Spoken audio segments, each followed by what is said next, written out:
మాండ్య జిల్లా పాండవపురిలో నివసించే అంకెగౌడకు పుస్తక సేకరణే ప్రాణమైంది, వ్యాపకమైంది, ఆపై వ్యసనమైంది. లక్షల పఠనీయ గ్రంథాలతో ఆ ఇల్లు సరస్వతీ నిలయంగా మారింది. పరిశోధకులకు, విద్యార్థులకు అదే గొప్ప వరమైంది. ఇంకా చాలా చాలా పుస్తకాలున్నాయి. ఇప్పుడు మీరు చూస్తోంది సగం. మరో 8 లక్షల పుస్తకాలు బయట ఉన్నాయి. వాటిని సురక్షితంగా ఉంచుదామంటే వీలులేని పరిస్థితి. భవనాలు లేవు.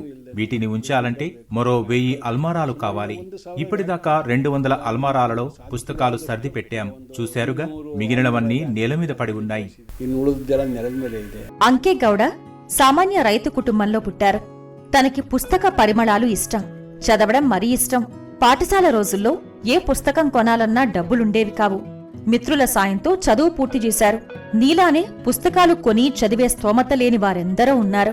వారి కోసం నీవు పుస్తకాలు సేకరించవచ్చు కదా. ఆనందం మరొకటి ఉండదు. విశ్వవిద్యాలయాల విద్యార్థులు, పరిశోధకులు వస్తుంటారు. పోటీ పరీక్షలకు సిద్ధమయ్యే అభ్యర్థులు చదవటానికి ఇక్కడికి వస్తున్నారు. వారికి ఎలాంటి ప్రవేశ రుసుము తీసుకోవడం లేదు. సమయాలు లేవు. ఉదయం 7 గంటల నుంచి సాయంత్రం వరకు చదవవచ్చు. నా సంపాదనలో అత్యధిక భాగం 80% వరకు పుస్తకాల కొనుగోలుకే వెచ్చించారు. మనిషి జన్మ ఎత్తినందుకు రాక్షసంగా బతకకూడదు. మానవత్వంతో జీవిద్దాం. నేను సామాజిక శ్రేయానికి పుస్తక సేకరణ ఎంచుకున్నాను. స్థానికులు వెక్కిరిస్తూ ఉంటారు, ఎగతాళి హేళన చేస్తుంటారు. అంశాల వారిగా వర్గీకరించాల్సి ఉంది. పుస్తక సేకరణ ముఖ్యం కాదు. వాటిని ప్రజలకు అందుబాటులో ఉంచాలి. అప్పుడే నేను చేసిన ఈ పనికి సార్థకత. అంకెగౌడ పుస్తక మహల్లో కేవలం పుస్తకాలు మాత్రమే ఉంటాయనుకుంటే పొరపాటే. అభిరుచితో సేకరించిన స్టాంపులు, పాతకాలపు సినిమా పోస్టర్లు, కరెన్సీ నోట్లు, వార్తాపత్రికలు, జర్నల్స్ ఉన్నాయి. కన్నడ రచయిత కువెంపు తదితరులు రాసిన వ్యాసాలను చూడవచ్చు. ఇంకా 5000 రకాల శుభలేఖలు సేకరించి సాంస్కృతిక వారసత్వ పరిరక్షణలోనూ తన ఆసక్తిని చాటుకున్నారు. 1975లో పుస్తకాల సేకరణను చేపట్టారు. పనిలో పనిగా అలనాటి అమూల్య జ్ఞాపికల్ని భద్రపరిచారు.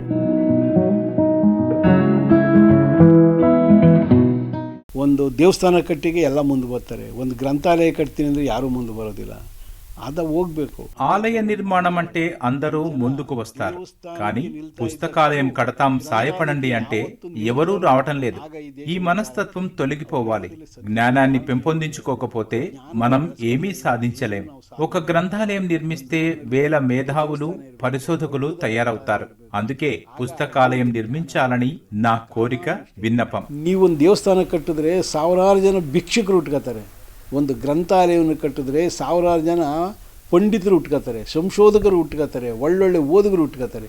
ಅದರಿಂದ ಗ್ರಂಥಾಲಯವನ್ನು ಕಟ್ಟಿ ಅನ್ನೋದೇ ನನ್ನ ಒಂದು కోరిక. అంకెగౌడ విద్యాభివృద్ధి, సాహితీ వికాసానికి ఆయన చేస్తున్న సేవలను కర్ణాటక ప్రభుత్వం గుర్తించింది.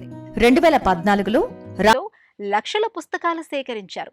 పేద విద్యార్థులకు మహోపకారం చేస్తారు.